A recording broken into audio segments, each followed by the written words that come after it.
Hello. Let me attempt to say something about kidnapping and terrorism in the north.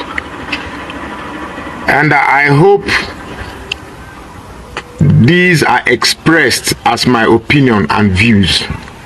And I'm only going to say this thing because perhaps I may claim to have a privilege of living in the north for some time. I can boastfully say that I've stayed in the north now for almost 58 years.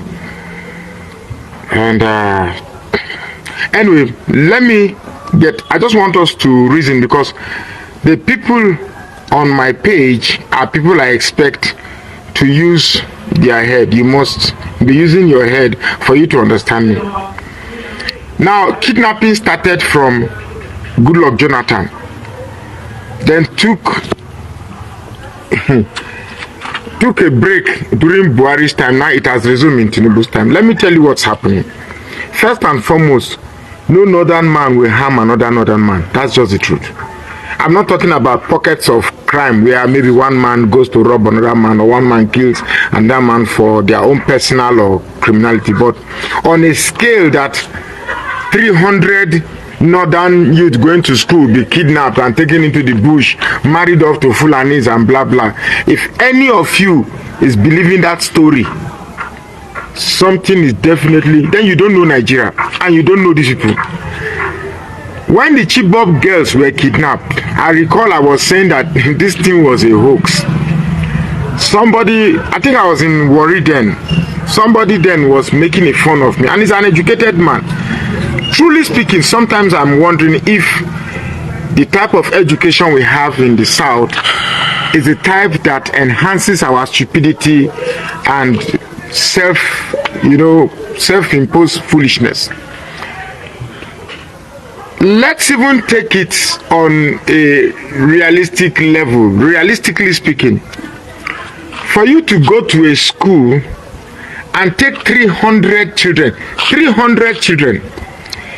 some of them are still dependent. Perhaps, let's say, the oldest of these children will be, okay, most children don't go to school early. So let's say maybe the oldest of them is 16 or 14 or 20. 300 of them, they'll be crying, there'll be chaos. Now, how do you coordinate 300 children? You have to bring buses. Where do you keep 300 children for 1 day, 2 days, 3 days, 4 days? You have to feed them, you have to clothe them, you have to bathe them. Now, the personnel there are the 300 students, those that will nurse the children, those that will cook for the children, those that will administer the whole thing.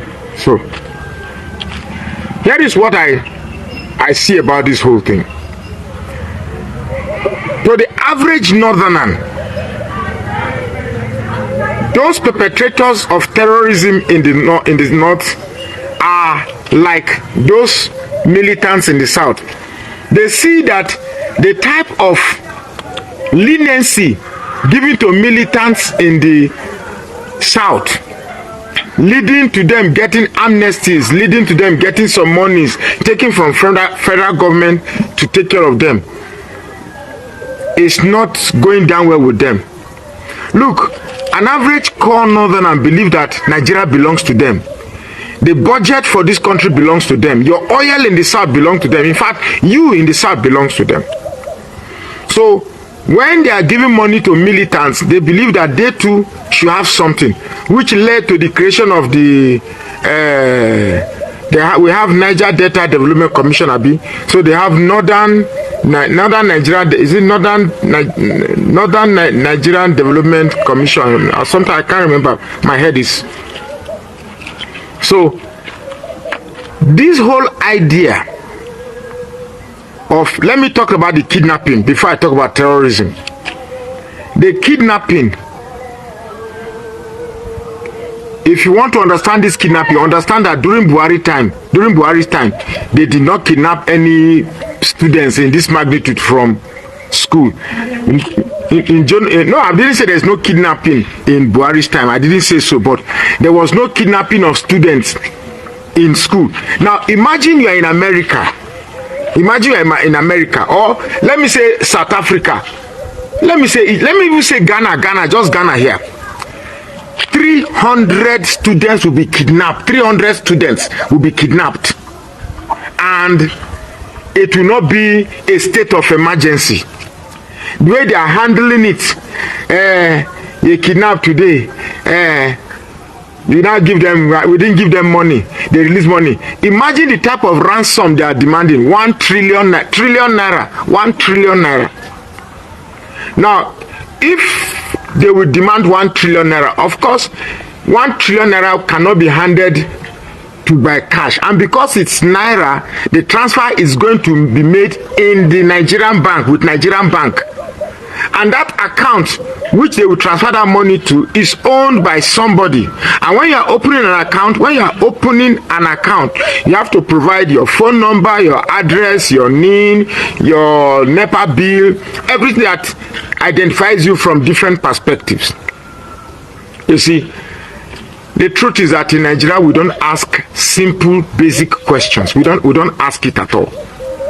The people perpetrating this kidnapping and terrorism in the north are now no go to the can't carry me like as in carry very dark black man. But they are the politicians you are seeing. They are right there in you. You are seeing them on television. They are speaking with you. They are doing this thing to Tinubu because Tinubu did not play to the script that was written. Tinubu is, look, I'm not a fan of Tinubu at all, and I will never be a fan of him, to be very candid. I don't like Tinubu, but I will say this, Tinubu is not playing to the script that they entered into, the MOU, the Memorandum of Understanding that they entered to. He's not playing according to it, and therefore they are trying to frustrate him. This kidnapping stunt is just a way of drawing his attention that, look, if you don't play ball, we go mess your this up like we mess Goodluck Jonathan administration up. That's what this thing is all about. Because I can tell you for sure, just like the Chibok girls, it's just that the Chibok girls has lost its potency. But let's just try it again. How do you kidnap 270 children? The next day, they've already sewn, they're already wearing a brand new well-tailored hijab, uniform, newly sewn. Does it mean that the tailors, because the tailors must have, for those type of uniforms to be available, it means they've sewn this cloth and kept, knowing that when they release and they're going to do the parade, the sightseeing, they will give them to wear and then go and then present them, just to give their one of the achievements that we rescued. On the part of terrorism, on the other hand,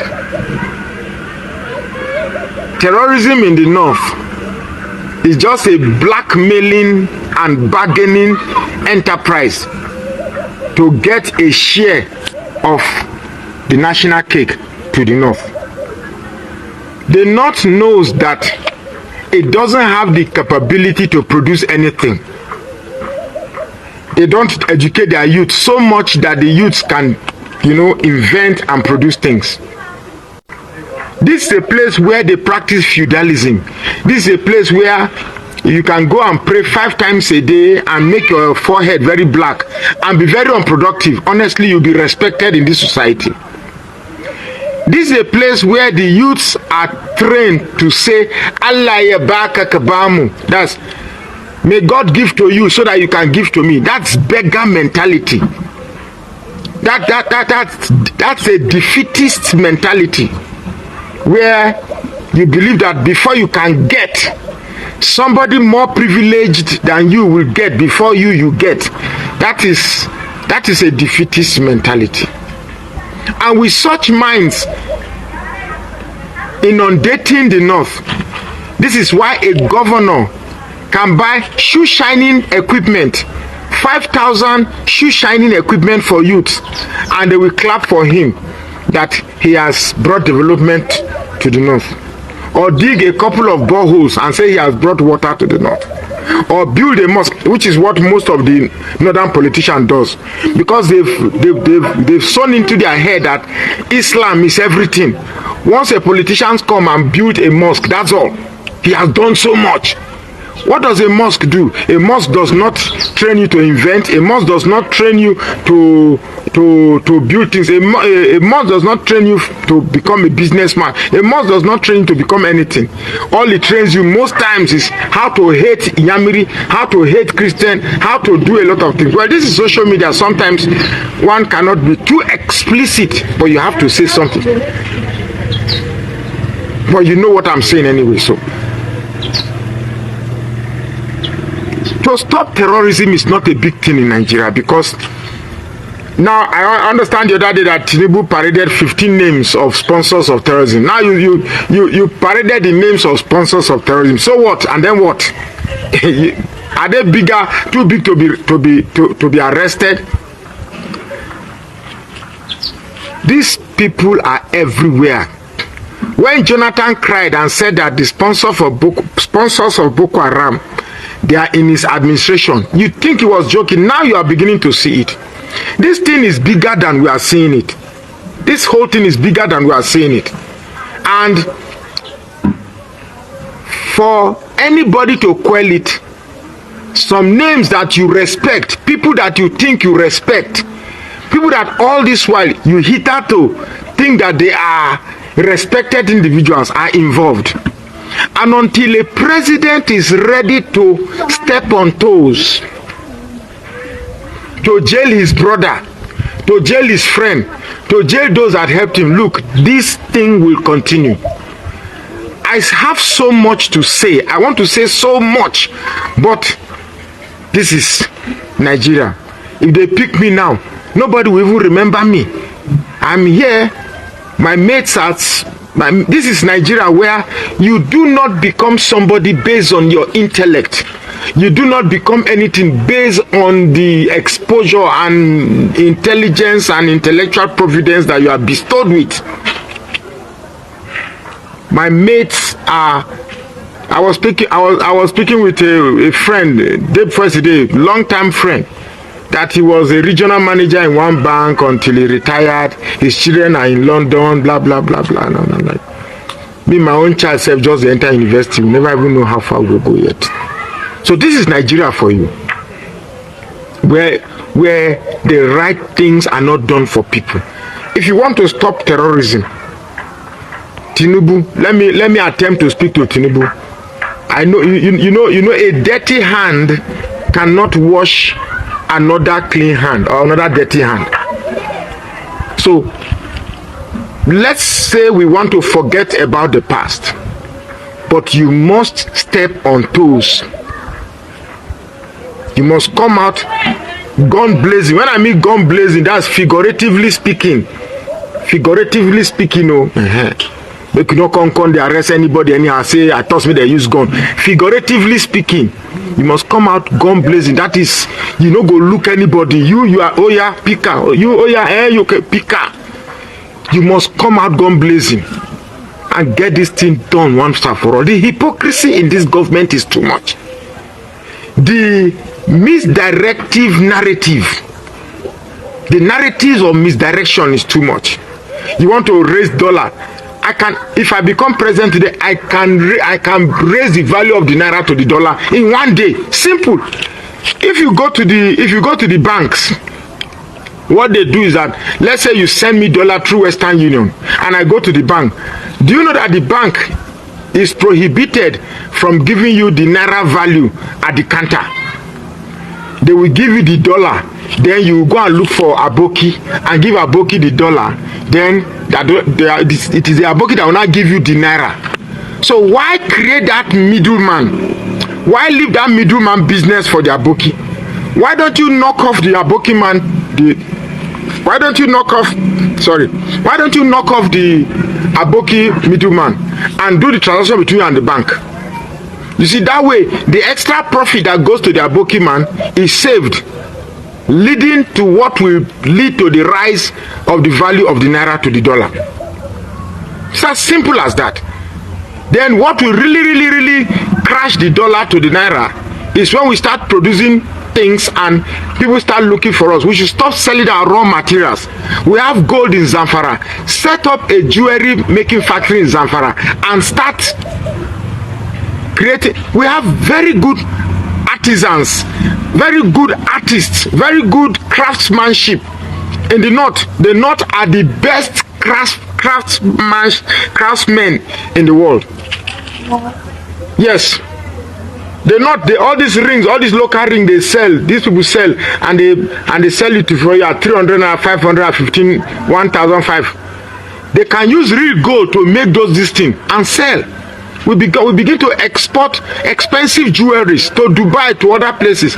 Why take the raw materials to Dubai and then and then bring it back? We have become an exporting country. An importing country. The only thing we export are raw materials. Do you know the danger of exporting raw materials and buying the products of the same raw materials you export? It's the same thing, because if I export cassava, when I can make gari, I can make akpu biscuit, I can make cassava makes a lot of things. Cassava is so. Cassava you can create chemicals from cassava. You can create gari from cassava. You can create popo gari. You can create akpu biscuit. You can create bread. You can create so many things. But when I export the raw materials and they create the final materials, and I'm going to buy back those same raw materials back to the country, it means I gave the raw materials free only to give them money to buy, because maybe the cost of raw materials that they bought from me is maybe, let's say, 100 naira, but the things I'm buying as a result of what they produce from my raw material is about 1,000 naira. So you see, I practically gave them my raw materials free without gaining anything at all, since I'll give back the money that they paid for the raw material. I'm sure a lot of you that are so used to going to social media and watching big nyash, big breast, bottom, and this and rubbish. Hey, guy get big bola, come make cruise. Yeah. This type of things will not, this type of education will not sink in. But I pray that these are simple, basic economic 101.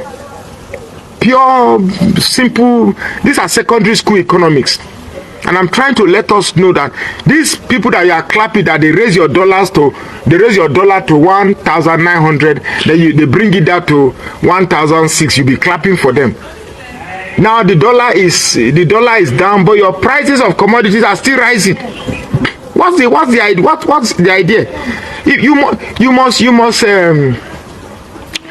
You must find the relationship between, is this still rolling? You must find the relationship between these products. You must target the root cause of price increase, and the root cause of price increase are the importers who claim that they are increasing the price of their commodity because of the exchange rate of the dollar. Since the dollar have reduced, why not? What was it I was buying yesterday? It used to be 300. Now they say it's 450. 300 as of last week, now it's 450. 150 has jumped in. And the woman jokingly said that, now if they sell old stock, I'm telling you that even if she goes to buy new stock, she will still sell it at the same old. So people who should rule Nigeria are those who understand the dynamics of Nigeria. You must understand it. You don't just bring somebody that just come and say whether you like it or not, you like it or not, subsidy is gone. It's gone forever. You don't know that statements like that can catapult scare and panic in the market. That was what led to all this nonsense. You didn't even need to announce that subsidy is gone. Just remove it. People want, they don't remove subsidy. I want buy bread at 200 collect. They don't. Before they know it, subsidy is gone. And why don't you installmentally reduce it? This fuel we are buying, nobody has answered my question. I said that subsidy is removed. Who told us that the consequences of subsidy removal is equal to 650 naira per liter in the fuel in the pump price? Who told you? We are an oil producing country.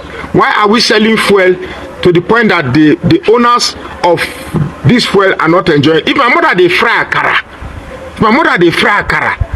To dey eat akara for my house not supposed to be problem.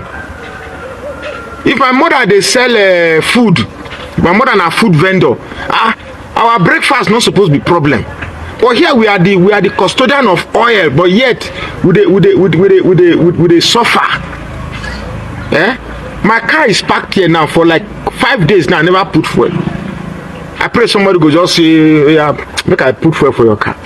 This is not a country. The purpose of governance is to create first an enabling environment for business and social life to thrive, and to provide adequate security such that this environment sustain itself.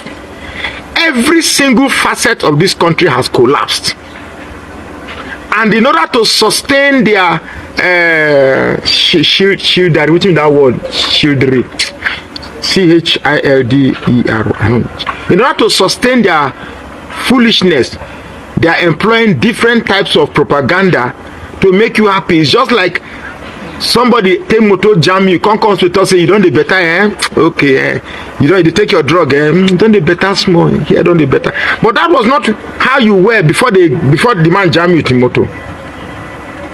Take us, at least when you came, you grabbed, you snatched, you are running away with it. Okay, now you are there, you cannot bring the country better. At least take it to where you met it. At least take it to where you met it. You making life miserable and you are saying it's baby step of pain. This baby step of pain that you are asking us to take, are you taking it? Upon baby step of pain, which is not baby anyway, this is not adult pain, how would they take? Your people, you are sending messages to them. Is it Christmas message to their inbox? The country is a joke. And for those of you who come to comments to comment that Tinubu is trying, I will vote for him again, because in your mind it's all about Yoruba, or in your mind it's all about your hatred for Igbo, or in your mind it's all about hatred for Christianity, or in your mind it's all about the dominance of Islam in Nigeria. It's just a pity, because at the end of the day, both Muslims and Christians, Yorubas and Igbos, everywhere, you're not buying bread cheaper. As a matter of fact, it is us who have not voted for Tinubu that are still helping those who voted for Tinubu. Most people that are suffering are more of Tinubu supporters.